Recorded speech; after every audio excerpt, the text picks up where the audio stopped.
Now we'll move towards the predictive analytics, which is more related to machine learning. So I'll try to cover, there are a lot of materials there, so I'll try to cover the very basic one, and then we'll go to the hands-on, and that's the, today we want to finish that. So we'll have the, I'll talk about some predictive analytics algorithm, then how we can apply it in the text classification. More specifically, you saw that we crawl a bunch of news articles from the Guardian website, then we try to label it, like whether it's a science-related articles or whether it's a sports-related articles, something like this, using machine learning algorithm. So the idea here is I will first introduce you a bunch of machine learning algorithms, so the little bit more higher level, because I have only 2 hours to finish those theory, and then 1 hour we'll use it for hands-on.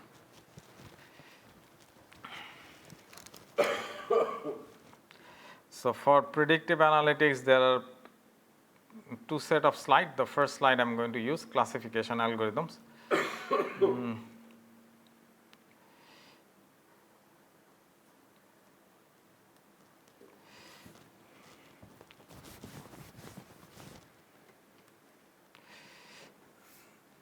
Okay, so the algorithms, classification algorithms I'm going to cover, those are very basic algorithms, and it has been there for a while. Nowadays, machine learning is one of the very demanding area.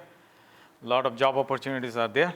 So the reason is for deep learning. So the algorithm I'm going to present here today, that will be more shallow learning. But in the Thursday, Dr. Nick Rosio, he will talk about more advanced algorithms there. He will cover the deep learning, and then Friday I will cover, the last day I will briefly cover some of the deep learning algorithm also. So first I'm going to introduce you decision tree, naive Bayes. So here the learning can be done various ways. So one way is supervised learning, other one is called unsupervised learning. And supervised learning means where you need some training data or ground truth. So from the training data or ground truth, we'll build the model, and when the test data comes, we want to do the prediction or come up with some sort of level. Or you can think about, in case of stock market, this will be a prediction also, but that case, the prediction will be slightly different. There we want to predict some, let's say I want to know what will be the stock, what will be the TI's stock tomorrow.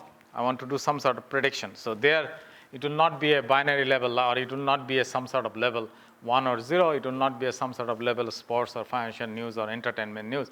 You have to predict some sort of, now I don't know exactly what is the TI's stock value today. Probably TI is doing well. So in terms of, let's say, $40 or $50. And tomorrow, if the price goes up, there's a prediction algorithm predicts is 55.5. So that's some continuous number we are going to predict. That's called regression problem. So learning, when you do the learning, I said there are 2 types of learning, supervised learning and unsupervised learning. Supervised learning means you need a ground truth and to build the model and so on. So classification is a supervised learning, where you need a ground truth to build the model. And supervised learning, supervised learning can be 2 types. You can say one is the classification problem, other one is called regression problem. But here in this presentation, I will focus on the classification problem mostly. Then Wednesday, I will talk about unsupervised learning a little bit, where unsupervised learning can be used for the class, like where you don't need any ground truth to build the model. So there will be no training data. From the raw data, we will build some sort of grouping or clustering will be done. So that clustering is one of the unsupervised learning. That will be covered on Wednesday. And unsupervised learning can be used for anomaly detection when there is a significant changes happen from the normal behavior. We call it anomaly. So for using the clustering, we can model the benign behavior. And then when the test data comes, we want to predict whether test data shows any anomalous behavior or benign behavior. So using clustering, we can model the benign behavior. And in order to identify the anomalous behavior, if the new data points is outside of the clusters, we can simply say is an anomalous behavior. So there we can use it. But anyway, that we'll talk about when time comes. So my goal here is to teach you the decision tree, naive Bayes, and k-nearest neighbor and support vector machine. So nearest neighbor is the most easy classifier. So let me start with the easy one first.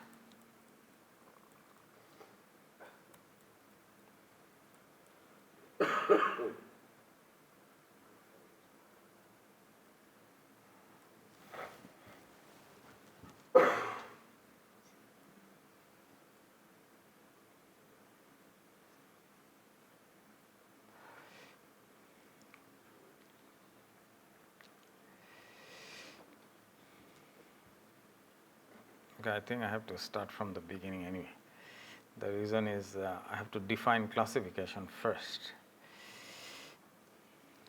Okay, so you know what we covered so far.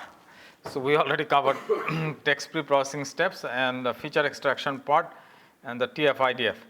So here I want to introduce you what is that the classification means and what are the classifier we can use in our textual data set. So what is a classification? Again, recall that classifier is a supervised learning where you need a ground truth to build a model. So here, classification problem can be described by the following ways. So we have a document D, in our case, text document, and our goal is to predict the class levels. So we have a fixed set of classes, C1, C2, Cj. Just think about, we see these are the class levels: sports news, financial news, entertainment news, something like this. When the test data comes, document D, I want to label it, whether it goes to the C1 class or C2 class, something like this. So, now, the goal here is to determine this category of D, where gamma D will be the one of this class level. And so our goal is to build the classification function or the classifier.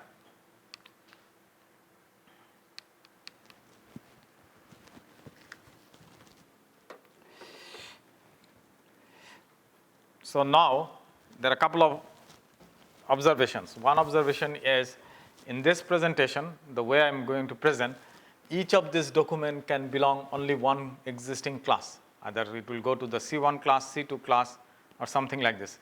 So in other words, each document cannot belong more than one class.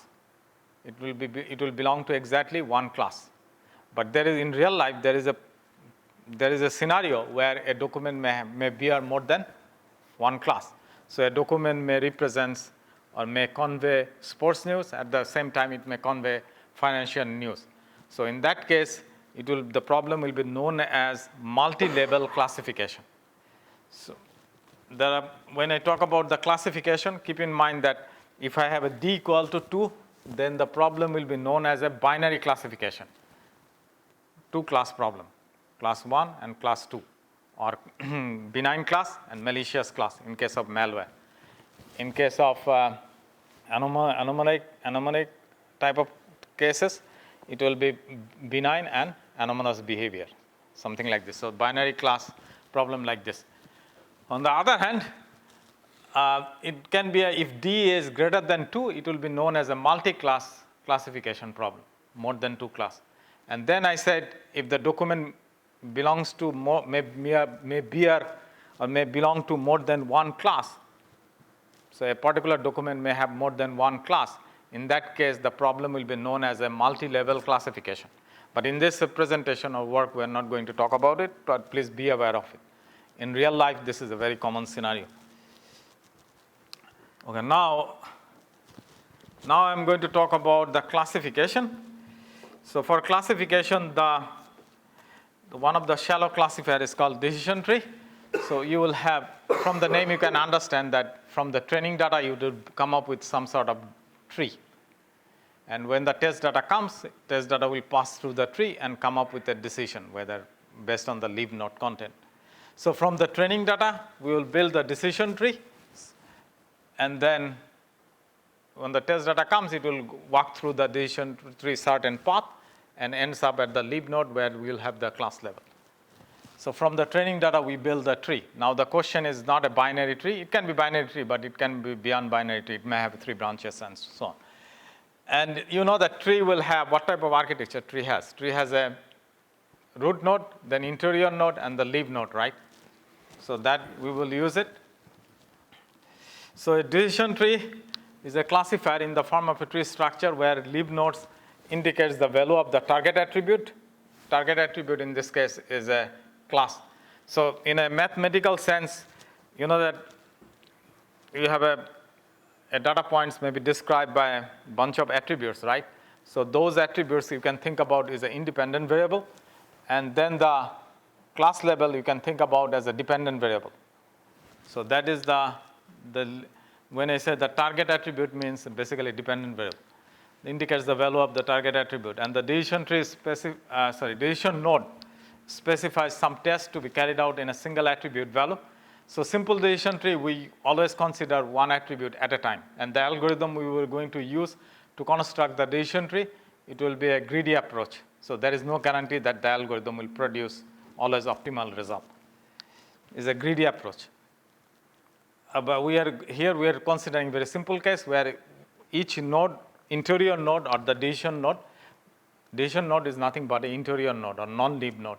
In the interior node, we will consider one attribute and its value for the testing purpose. But in a complex decision tree, you can consider two attributes simultaneously. That's also possible. But that will create a very complicated decision tree. We're not going to talk about that. And then a decision tree can be used to classify an example by starting at the root. So from the training data, we build the decision tree. I will explain that in a minute, how we build the decision tree. Once you have that tree, then I want to test data comes. I want to predict the target variable or the dependent variable. What will be the class level I want to predict based on the independent variables values. So it will walk through the root of the tree and moving through the certain path it will explore, and all the way once it reaches the leaf node, then we will leaf node will tell you what class level this test instance should have. So you can think about this is a one particular, we have total m number of attributes, x1, x2, xm, and this is one particular test data we have. So each x1 prime, xm prime certain values, and I want to predict the dependent variable or the class attribute or class level, which is y. So this is my training data. We have r number of training examples or r number of records, and each record will be described by m independent variables or m independent features. So the features we extracted, those will be nothing but this independent variable, and then the class level, these are the given training data we have. So the goal here we want to construct a sequence of tests on the attributes such that given a new input x, we can predict the y level correctly. So that's our goal. So now the question is how we can, so now recall that this attribute values, particular attribute, let's say this is a person's age. So a particular person can have a number, real numbers, so 50 years old, 40 years old, 30 years old, or 100 years old. So these are all integer numbers, but a continuous value. On the other hand, certain attribute like gender, male or female, so in that case, it will be a discrete values. So what I'm trying to say, a record may have many attributes or may have certain attributes, and some attributes may represent continuous values, some attribute may represent discrete values, right? So if it is a discrete value, usually for discrete value, the decision tree works very well. So for example, if it is a gender, and what is this like color or shape? Color means red, blue, those colors. So in that case, it will the color attribute will have a discrete values. On the other hand, if this attribute is the age or salary, then it will be a real numbers or integers or real numbers. So in that case, the value will be continuous. So keep in mind those. That will play some role in the decision tree construction. So if I have a discrete attributes, so let's say x1 is the attribute which can take from my training data n number of possible values, right? So I can come up with let's say n equal to 3. So I can come up with 3 branches from here. And then next one, after a certain, then we can consider xi attribute, which can take possible values. Let's say, in this case, again, 3 possible values. That way we can divide.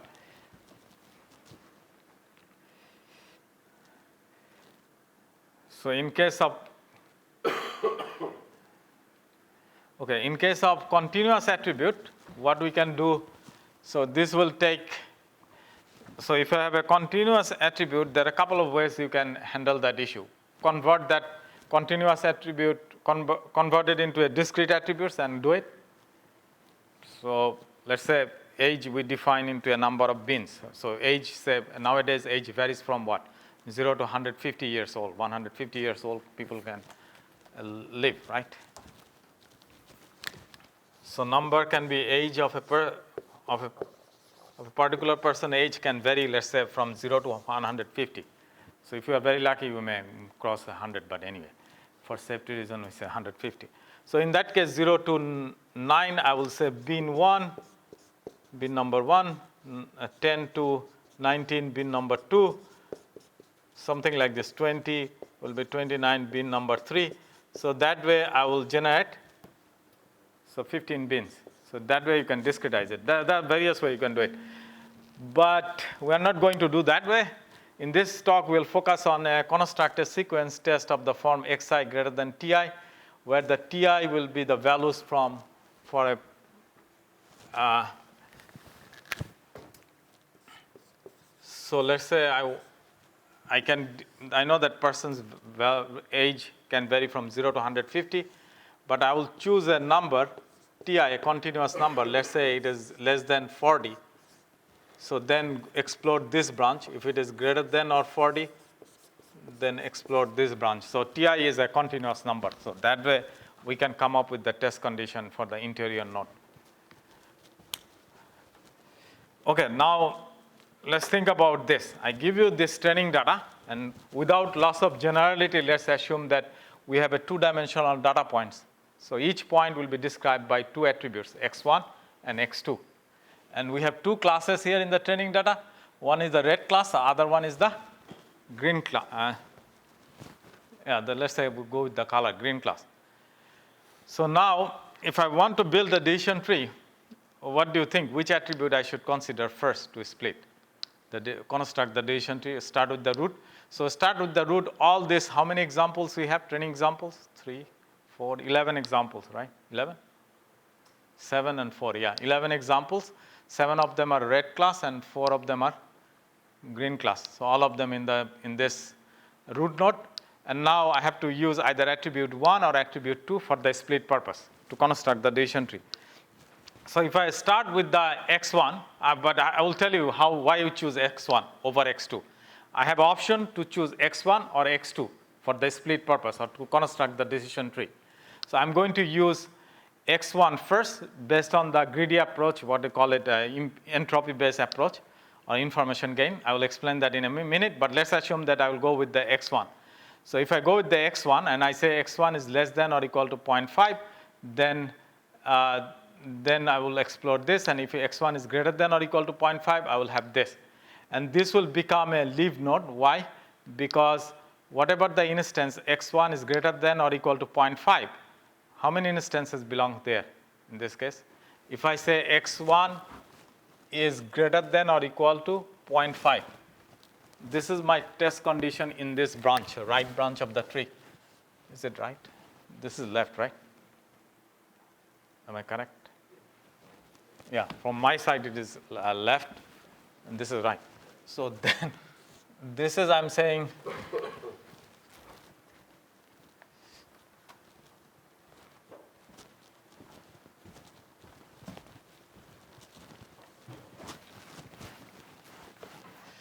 so if you have any question, please ask me or interrupt me anytime.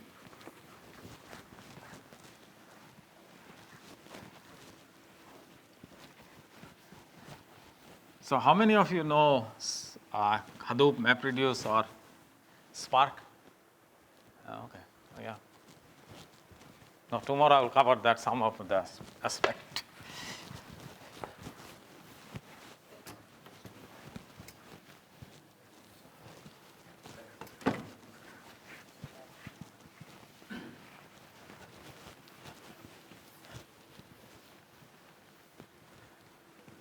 Okay, so here I have red class is 7 and the green class is 4, right? And the condition is x1 is less than 0.5, and this condition will be x1 is greater than 0.5. And here we'll end up with the 4 instances that satisfy. Out of 11 records, how many of them will satisfy this condition? So if I consider each of these examples, so all of these 4 examples will satisfy this condition, right? X1. So, and then all of them, these 4 instances, all of them belong to red class. So therefore, this will be known as a live node. You will stop here because you achieve the maximum purity here. On the other hand, this case, what will happen? x1 is less than 0.5. You have 3 red plus 4 green. So the algorithm, the idea here is you can stop it here and then say, I will convert this into a live node. Then you will introduce error because out of 7, if you do the majority voting, is a 4 is a green class, right? So you can say label it as a green class level. So in that case, out of 7, how many training error will be? 3 by 7, right? So, but we are not doing it. So what we will do, we will split this node further.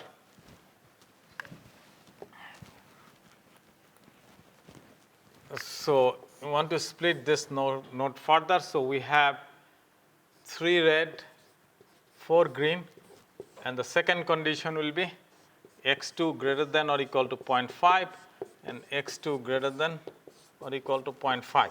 So that case, you will end up with a 3 red here, and this is a pure class, so you will stop here. And 4 green class, and is a pure node, so you will stop here. So that way you build the tree. Now the question is which attribute I should choose first. Keep in mind that each record will be described by a set of attributes. This is a toy example. We have only 2 attributes, but there might be many attributes we have. So there are a couple of questions we need to address. How to choose the attribute value to split on at each level of the tree, when to stop splitting, when should a node be declared as a live node, and if a live node is impure, how should the class level be assigned? So these are the questions we need to address. So the first question is, basically you will do the greedy approach, but which attribute you will use first from the root for the splitting purpose, and then recursively we'll call the algorithm.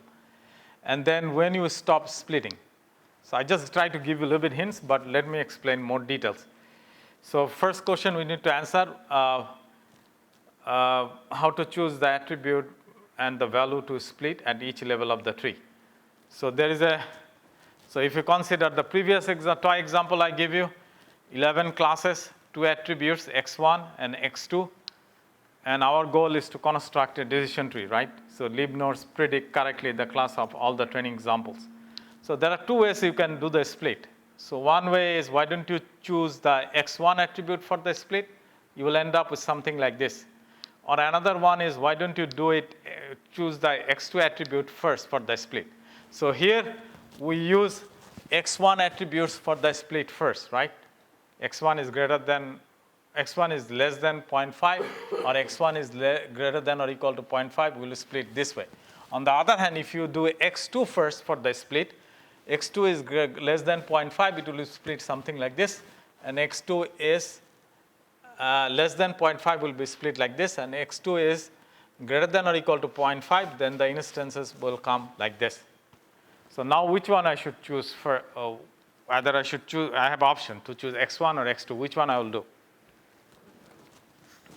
So here I give you hints. This type of a split is good, and this type of a split is not good. The reason is this. Here we have more purity. So this node is pure because there is only one class we have in this. So then we can reach the live node very quickly. On the other hand, this is almost pure also, although one of the instances belong to the red class.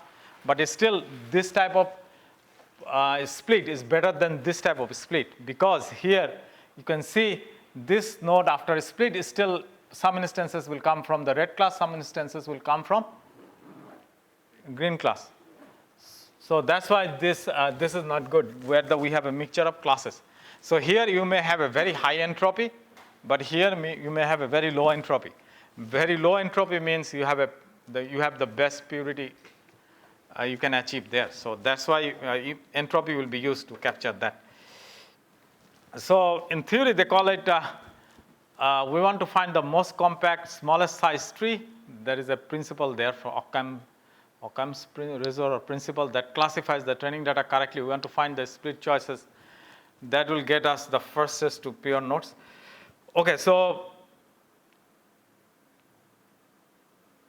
before going to explain more details the algorithm, I just want to tell you that we want to focus on the decision tree for the news categorization example. I will tell you in a minute, but we will focus on the attributes and their values. Let's assume that we have a discrete attributes. And then here the example we are talking about text documents, but the text documents, each feature will have a continuous number. So instead of continuous number, we discretize it.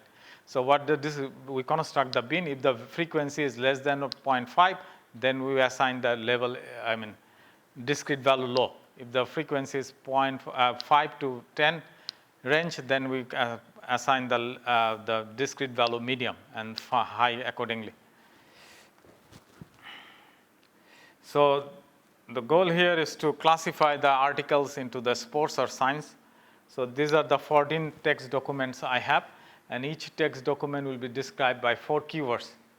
The keyword will be injury, match, lab, and performance. This is a very toy example. It may not make sense here.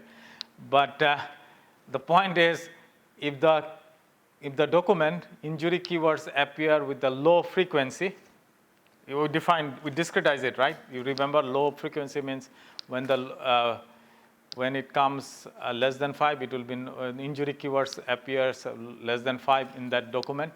So therefore, it is discretized as low. So similarly, match low and the lab low and the performance high, and it will be labeled as a science. So this is my training examples, 14 records we have. So from there, our goal is to build the decision tree. So again, this is the dependent variable, and these are 4 attributes are independent variable. So at the root node, we will have 4 options. Either I can use injury, match, lab, or performance to start, right? And injury can take, what are the discrete values it can take? It can take low, high, medium, 3 values, right? Match can take low, high, only 2 values. Lab can take low, high, I think. Performance can take 3 values, high, medium, high. I'm sorry, high and medium, there is low also, 3. Okay, so now,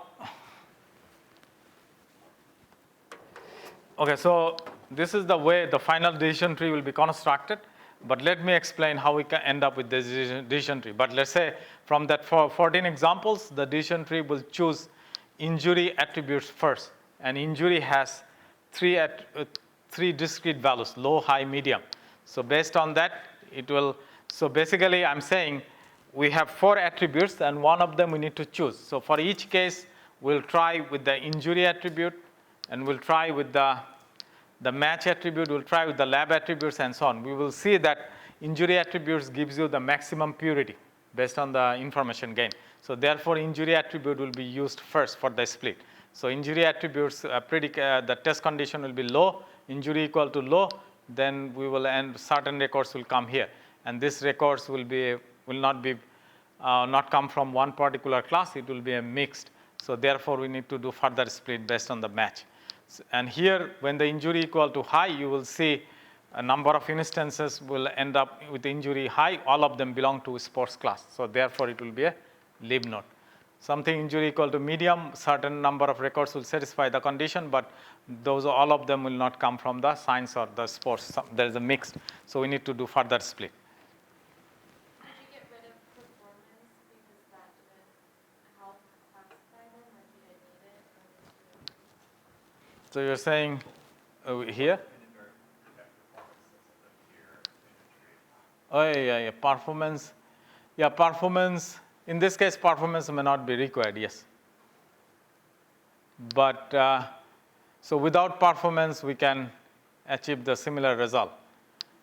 So what I'm saying, but other cases, so the way why performance is not included, probably performance when you do the information gain or for feature to identify which will be the right attribute pair. So it doesn't appear here. Let's say when you take the injury, match, lab, and the performance, we get the maximum information gain for injury. So therefore, injury will be used. And then eventually in this tree, yes, performance may not be required at all. There is a scenarios. Not all attributes will be used to make the decision. Any other question?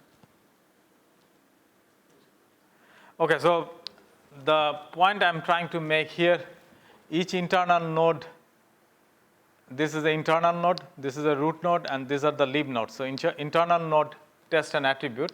So in this case, internal node will have match equal to low and match equal to high according to this representation. And then branch corresponds to attribute value node, but in the internal node we will test an attribute, and this is the attribute test will carry out. And then here lib node assigns a classifier level.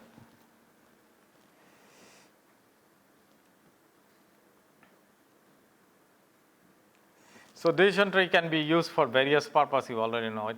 So you know that classification can be used for sentiment analysis, positive sentiment, negative sentiment, news article classification, anomaly detection. There we can use any classification algorithm plus this decision tree. So now the question is which attribute we should use. So I just tried to give you a little bit hints, but now I want to try more. So here, let's say we have total 64 examples, 29 positive examples, 35 negative examples, and we have each of the record will be described by two independent variables, A1 and A2. And if I use A1 attribute to split, A1 can take discrete values, true and false, so it will be split something like this. And if I use A2, it will be 64 records will be splitted like this. So now my question is which attribute I should use for the split. So there I'm going to define using the information gain, I'm going to do it. So what is entropy? So entropy means when all classes are equally likely, entropy will be the highest, right? So probability of occurrence value I, that way we define the entropy. And when a few classes are likely, most of the classes are rarely observed, then in that case we can say that we will have a low entropy. So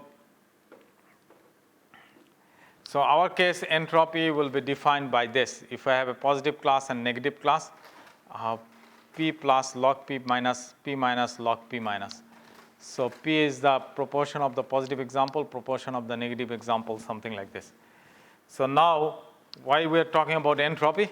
Entropy is inversely proportional with the purity. Our goal when we want to split in such a way that we can achieve the maximum purity. So that's the key point I'm trying to make. When you want to split, when you using discrete attribute, you want to split. And then the test that all these training instances will come into the lib node or into the branches after the split. So we want to make sure that this split will cause more purity, not the impurity. Impurity should be the lowest level. So now entropy and the purity are inversely proportional.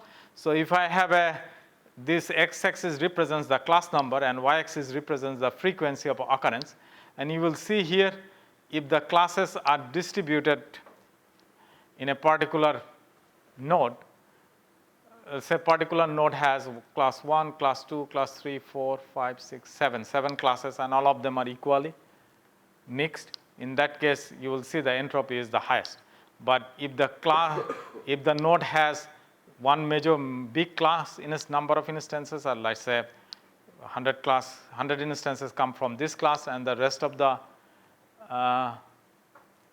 class instances will have a few in that node. So in that case, you can see we have a low entropy. So what I meant,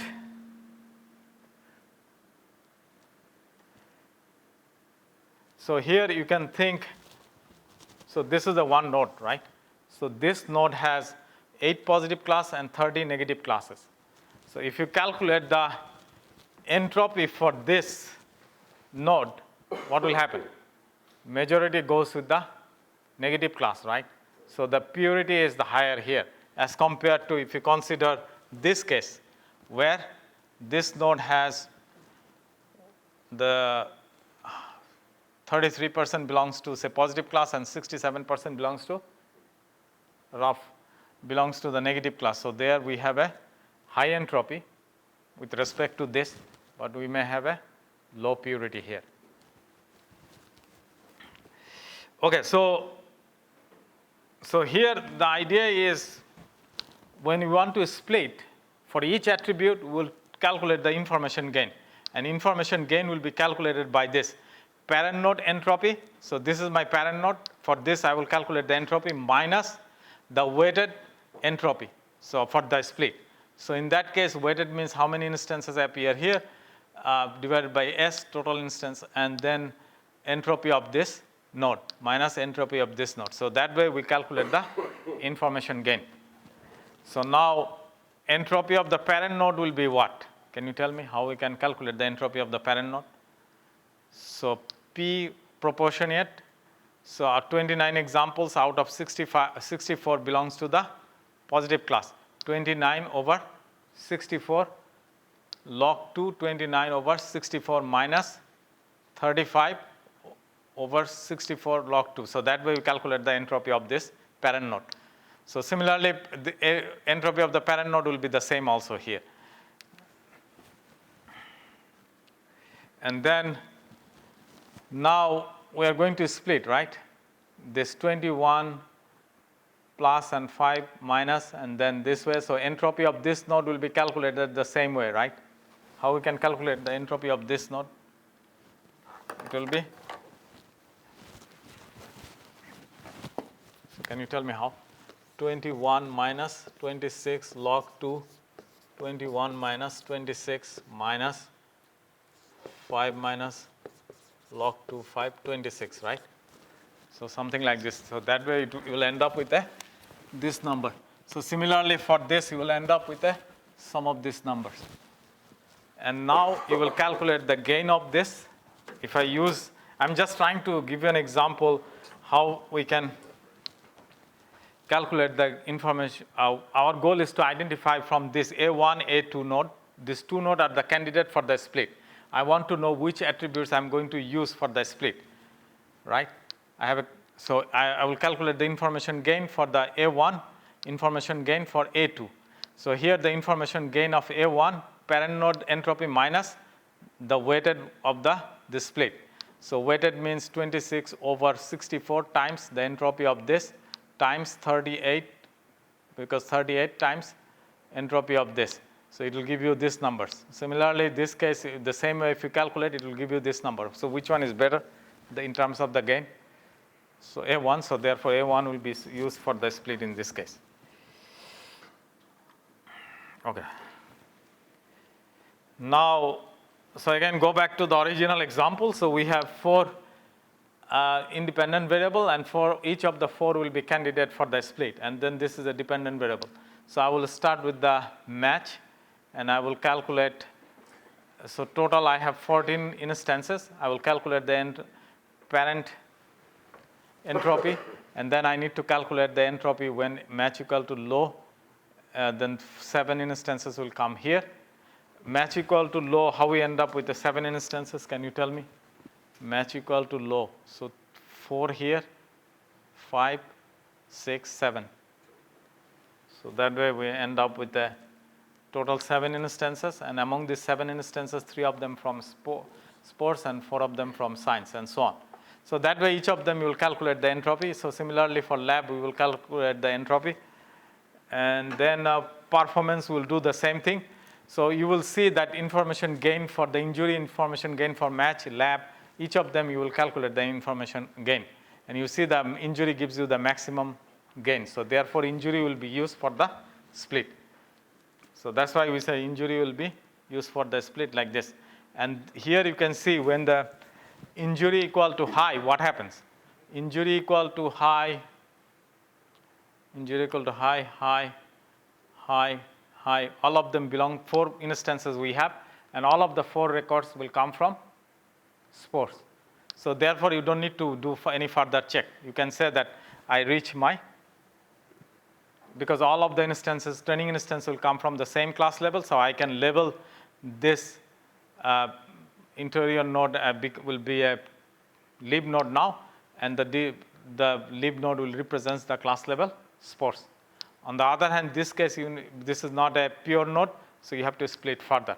So in this case, why I have to consider only what are the attributes I need to consider for the split here?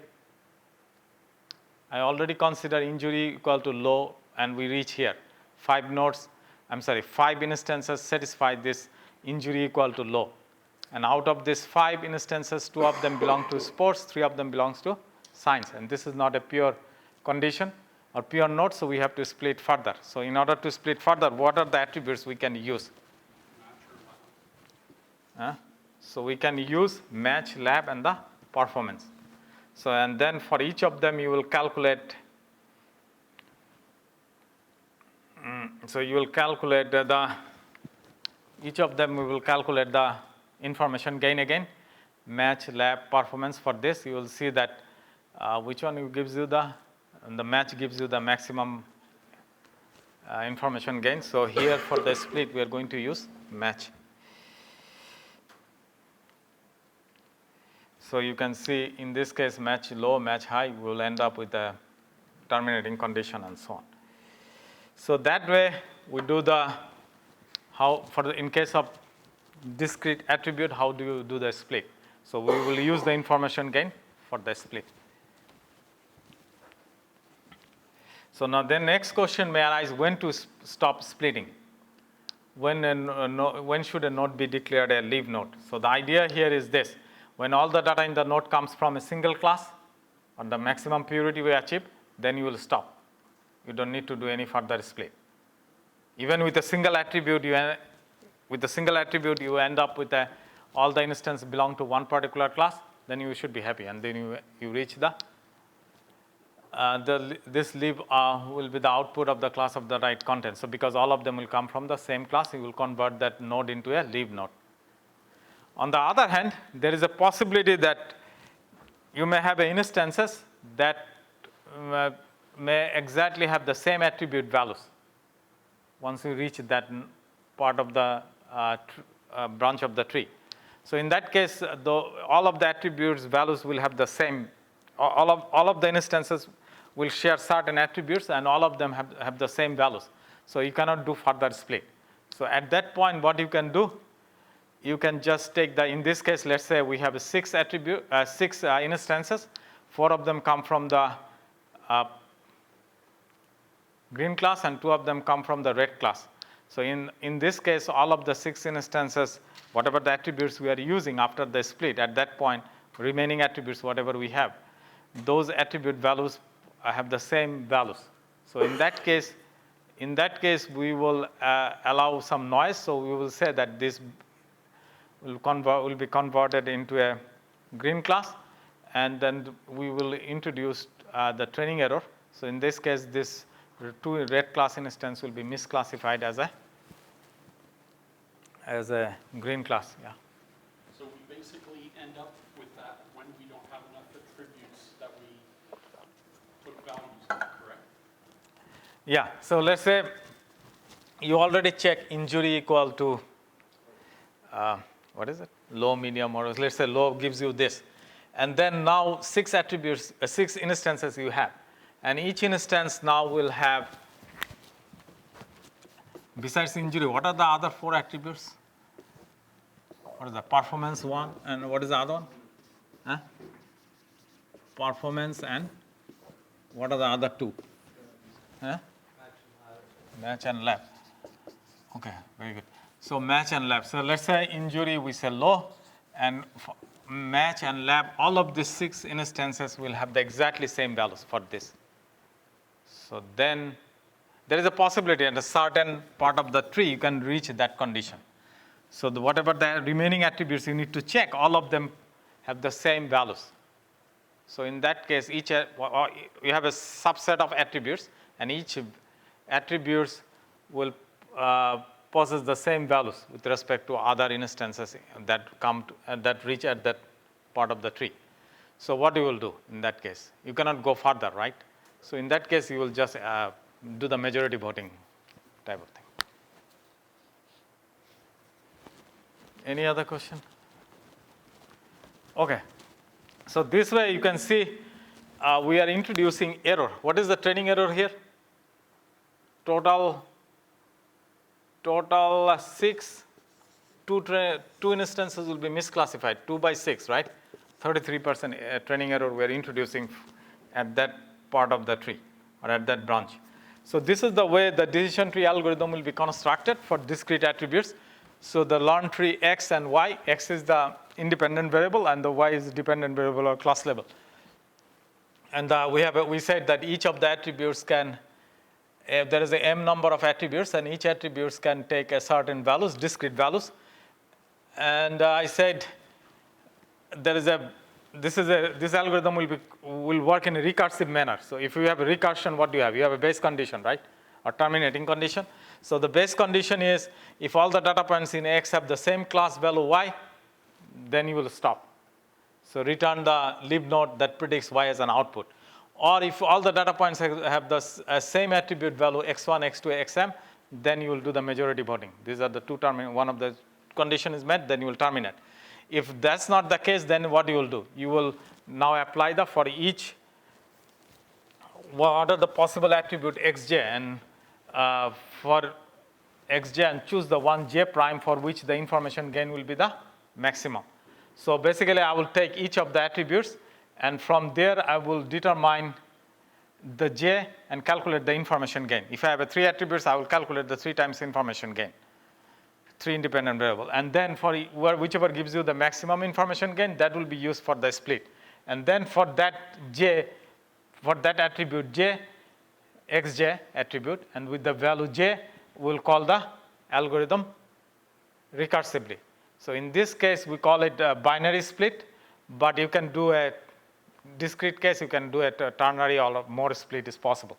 So in this case, if I do I don't do binary split here, I'm sorry. I do for every possible value of V of Xj. Let's say if Xj takes 3 values, so 3 branches will be constructed from this. So the 3 times the learned will build a tree. So basically, this will be a node, and from there we will construct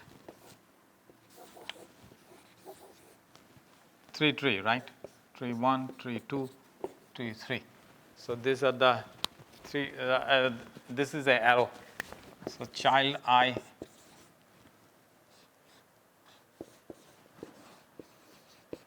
For some reasons, XV and YV. So YV is the whatever the values satisfy this condition, that will come here. XV, independent variable, and the class level. YV for that. The learned tree will be called, and then this child V will be constructed. So this way the algorithm will be recursively called. And if it is a continuous attribute, we'll do the by recursion also. Only difference is here we will take the attribute Xj and find a threshold values. So finding this threshold is a complicated scenario or problematic. Either you can discretize it, or you can do the various ways you can try, and then whichever gives you maximum information gain, you will use that one and split the tree. And here we do the binary tree, left child and right child. But you can go more than 2, but that will be more complicated.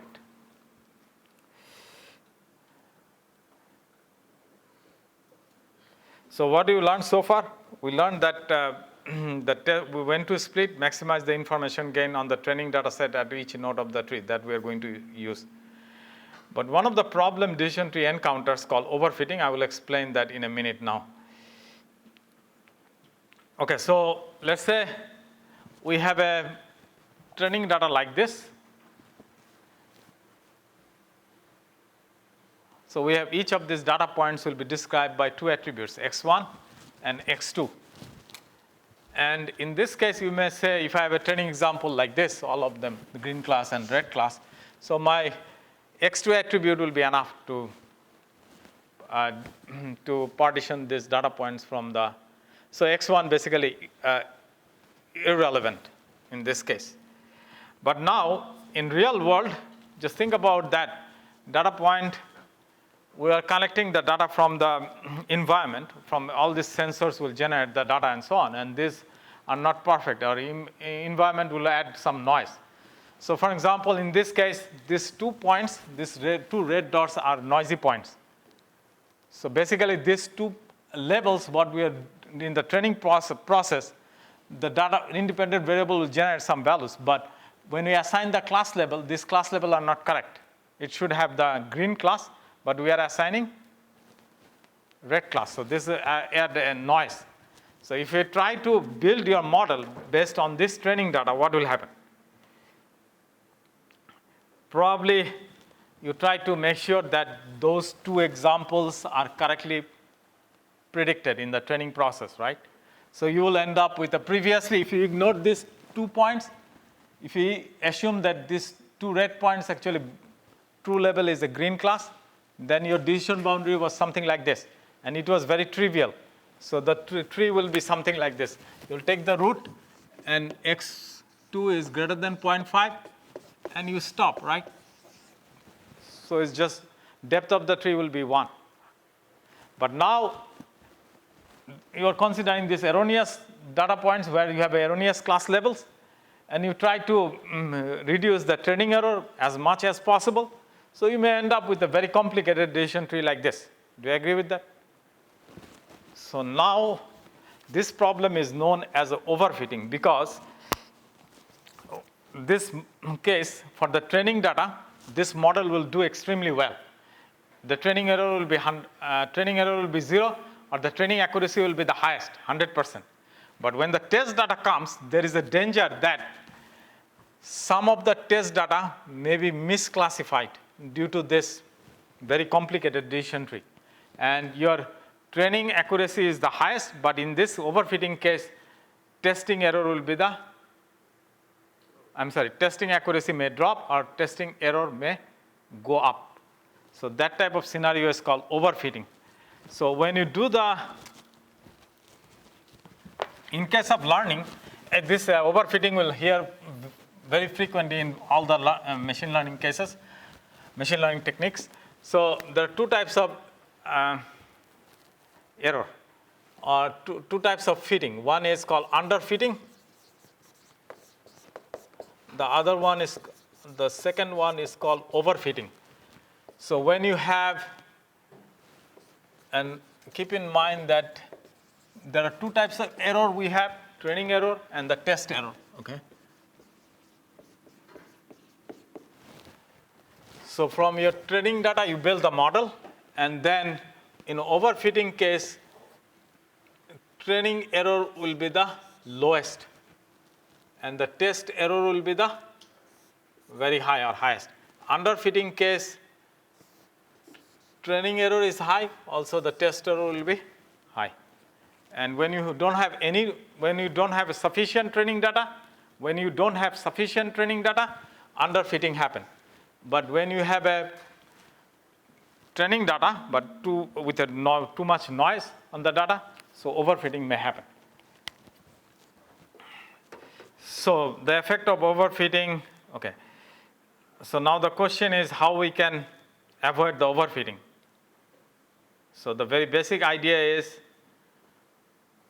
first our goal, we don't want to build a complicated decision tree, because a lot of training instances may be erroneous, may convey the wrong level. So our goal, first we will grow the decision tree from all the training data we have. Then that is called unpruned decision tree. Then we will start to prune the decision tree as much as possible. And for that we will have, so data set will have basically 3 groups: training set, then validation set, then the original test set. So you build a model on the training set, And then you will then using, in order to prune it, we're going to use the validation data set. So for that, prune the tree by removing useless node based on the additional test data. In this case, it will be known as a validation data where you have a ground truth. So here is an example what I try to say. So first, let's say we have this is your training data, two-dimensional data points. You build a complicated decision tree like this, unpruned decision tree. And your test data comes, and you do the prediction on that decision tree. Training accuracy is 100%, and test accuracy is 78%. Now, our goal is to decide whether I need to prune this decision tree or not. Basically, cut some of the branches of the tree, make it simpler. So let's say I start to cut. So which way you will cut, I will explain in a minute. But somehow I cut the tree.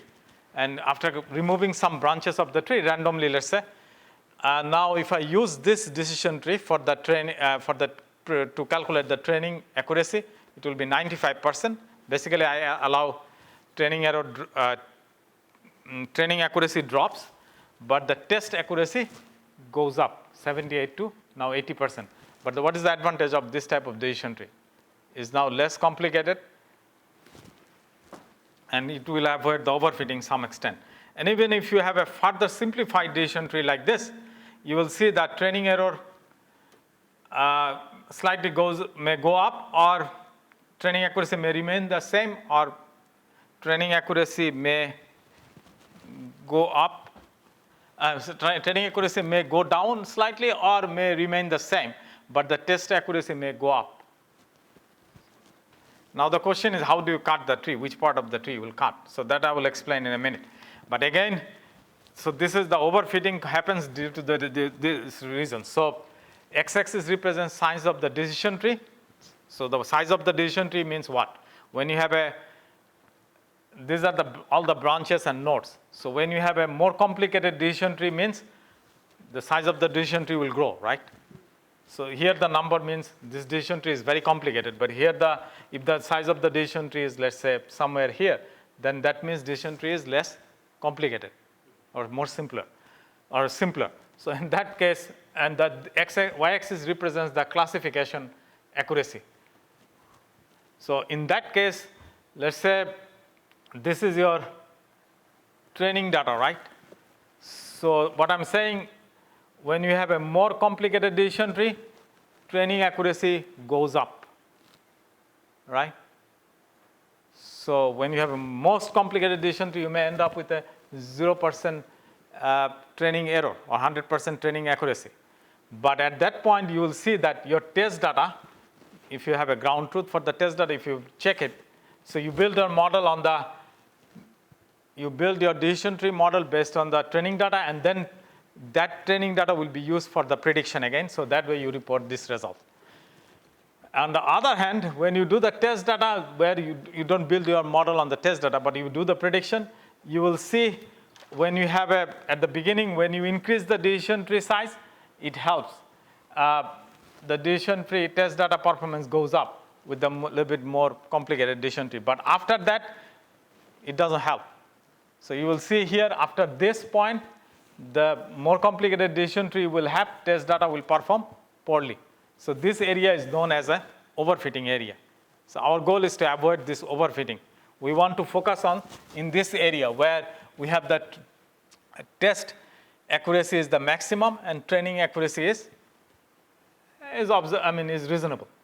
So we want to focus on this type of area where when you see that decision tree is not that complicated or is not that big, then we should stop. That's the idea here. Okay, so the general principle is this. As the complexity of the classifier increases, depth of the decision tree, the performance of the training data increases, and the performance of test data decreases. When then the classifier overfits the training data. So that's the danger you have to be aware of it. So now the question is, how do you cut the tree? I say we will build up unpruned tree on the training data, then we will start to prune it, right? So for that, what you can do, you let's say this is one branch of the tree, one interior node, and interior node we generate leaf interior node condition, and that will generate 2 leaf node. So you will check whether if you maintain this 2 node, what accuracy you will have. Now if you prune this 2 node, you will have this, right? So if you prune this 2 node, then you have this is the leaf node, and then you will add some noise, error here. So based on that, if you calculate the accuracy also, if this pruning, if you see that the accuracy here is better on the validation set with respect to this, where you have the branches, and then from these branches you calculate the accuracy on the validation set, and without this branch you keep this as a leaf node and calculate the accuracy, right? So accuracy, and this leaf node, since it is converted into leaf node, it will add some noise. It will add some error. But this type of, and you will do on the validation, you will check the error. You will see that if this gives you better accuracy, then it's better to prune this 2 branches.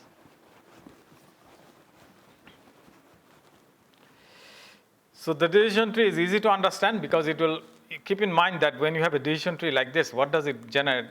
You can interpret this is a disjunctive conjunctive form rule. So for example, if I have a decision tree, where is the decision tree? Okay, so in that case, I can say if you see injury equal to low, match equal to low, then the class level of the document will be science. That's one rule, right? So similarly, you can interpret the another rule, injury equal to high, document level will be sports. Injury equal to medium, and lab equal to low, it will be a sports.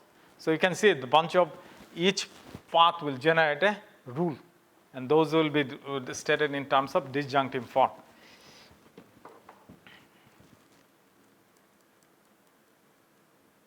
So that's why I call it easy to understand, easy to generate the rules.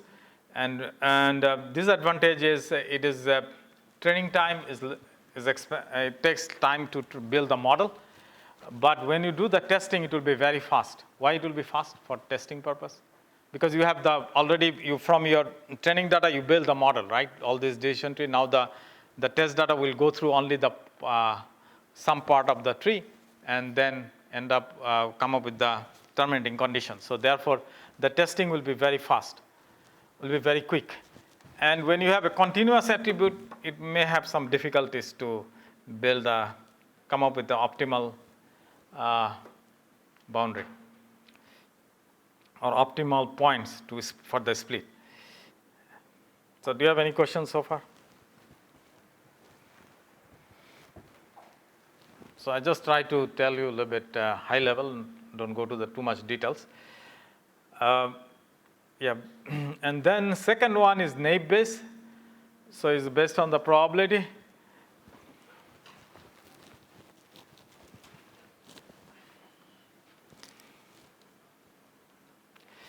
So if you know the probability like this, this is called Bayes theorem. So probability D, let's think about D is a document I want to predict, and the C is the class level. That you can estimate probability of D given C. D is the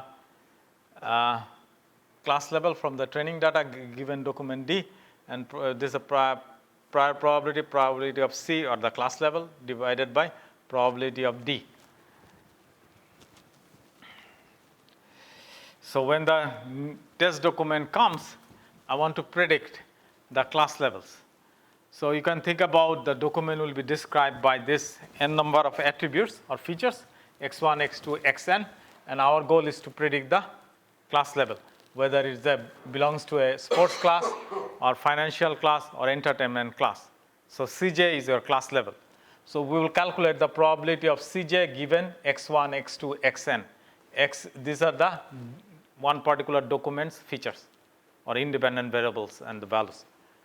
Now, if I have a 3-class document D, say I give you a test document, ask you whether it belongs to sports news, whether it belongs to financial news, whether it belongs to a entertainment news, 3 classes I have. So I will calculate the probability of sports given the document, probability of sports, probability of financial, probability of entertainment, and whichever gives you the maximum probability, I will say that the document belongs to that class. That way I can assign class level. But if the document belongs more than one class, then I can use the naive Bayes by using the threshold approach. If the probability, I can choose always the top 2 or top 3 probability for a given document, or if the probabilities are greater than some threshold, then I can say that if the two classes have the very similar probabilities and they are greater than some threshold, then I can say that this document will belong to these 2 classes with this probability.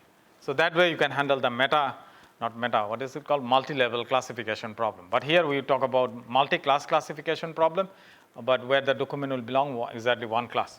So there we will choose the maximum P. So our maximum P means which class gives you the maximum probability, that the document will be assigned to that class. Now, that can be calculated by using Bayes' theorem like this: probability of x1, x2, xn given Cj times probability of Cj divided by this. And keep in mind, if I have a C1, C2, C3 classes I have, sports, financial, and entertainment, all these 3 classes, when I calculate this probability for the 3 classes, each of the class will have the same denominator, right? So that means this doesn't have any impact. I can ignore that. So I will say that maximize this means I just need to maximize this expression. We don't need to worry about this. Do you agree with that? So now this is called, now the issue is from the training data I can estimate probably this one, but how do I estimate this? Okay, so for that, so today I'm going to talk about the easy one, naive Bayes classifier, but Dr. Nicolas Rozio will talk about more details about the Bayes theorem, where we can assume that independency assumption may not hold. So here the simplified assumption I'm going to take. The assumption is those x1, x2 variables are independent. So if they're independent, then I can easily estimate probability of x1 times c. So if you remember, I said we need to estimate probability of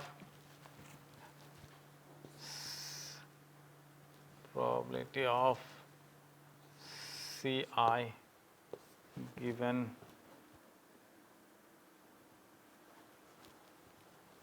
probability of Cj x1, x2 all the way to xn, right? So that can be estimated by probability of Cj using Bayes theorem. What I said, probability of x1, x2 all the way to xn given by Cj, probability of Cj. And then I try to say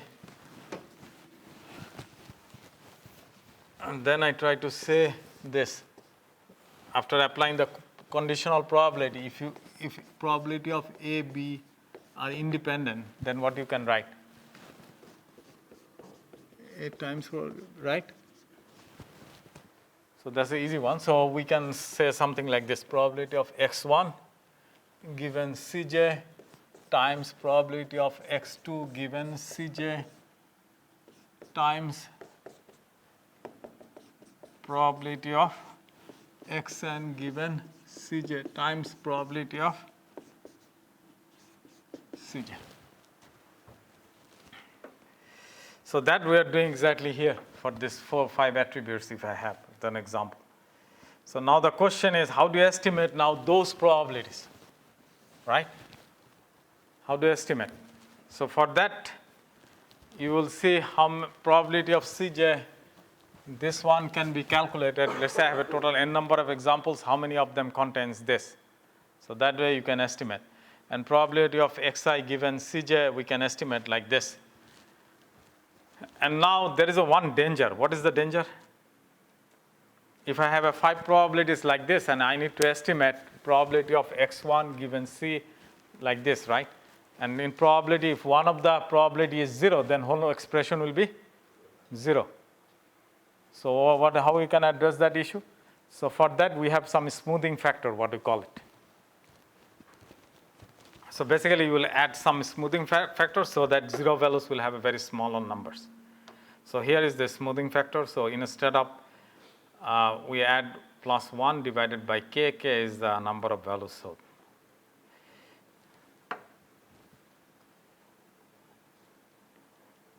So now let's talk about a toy example again. So since we focus on the text, so let's say we have a training corpus, we extract the vocabulary, and our goal is to calculate the probability of Cj and probability of x given Ck terms. And for each Ci in C, we will see how many of documents satisfy that condition. So the document Sj satisfy this divided by total number of documents. That way probability of Cj we can calculate. And then each word xk in the vocabulary, we can calculate xk times Cj by this nk plus 1 divided by n plus vocabulary. Vocabulary is the, you remember, smoothing factor. 1 plus this vocabulary is the number of vocabulary we have. And what is the nk? Nk is number of occurrences of xk in text j particular document. So we are trying to calculate the document dj or text j. The text j is a document for which I want to predict the class level. Let's say if I talk about x1, x2, xn, that's the text j document.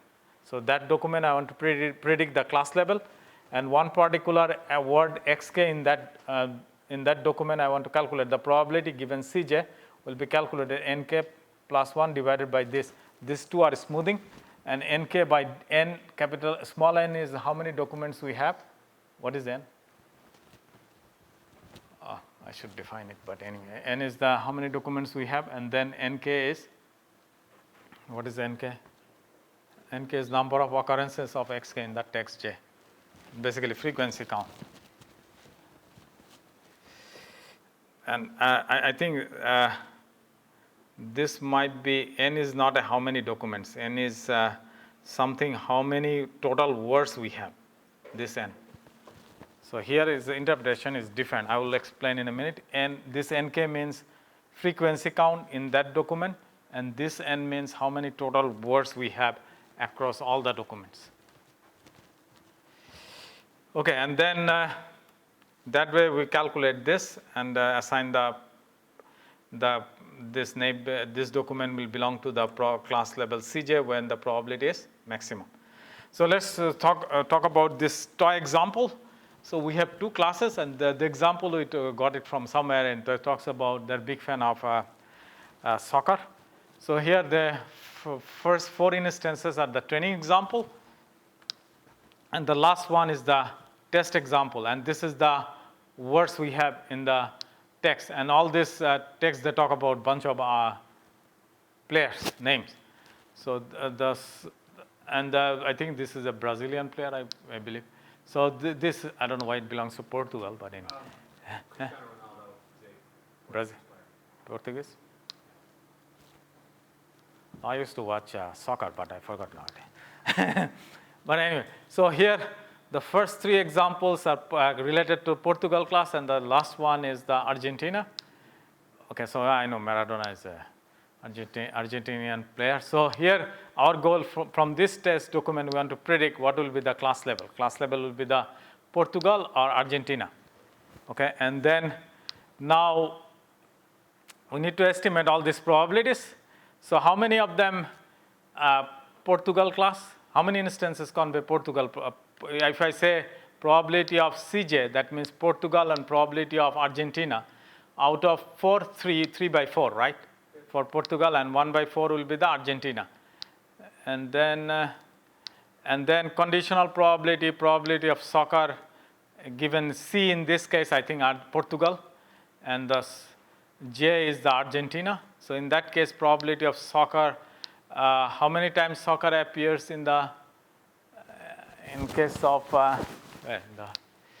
in the Portugal class? So Portugal class.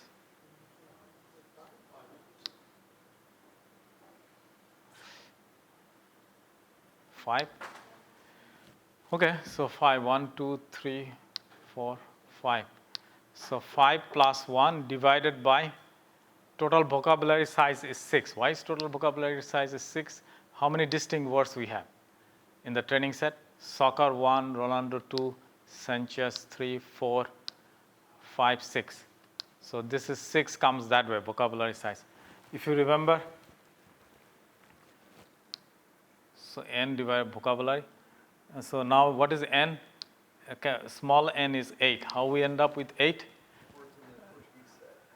So yeah, Portuguese set has total n keywords, distinct keywords. So not distinct, n total number of word is n. So 3 plus 3 plus 2. So that 8. So that way we end up with this probability. And 1 by 14 also, who is? Messi. Messi is not mentioned in the Portugal. So in that case, this probability will be 0. What is that probability? Nk will be 0, right? And then 1 plus 8 by 6, that way we calculate. Now we want to estimate whether it is a Portugal class or not given the document 5. So it will be proportionate to estimate what? The prior probability, that's Cj, that is 3 by 4 times what? How we get the 3 by 7? So soccer is mentioned three times, right?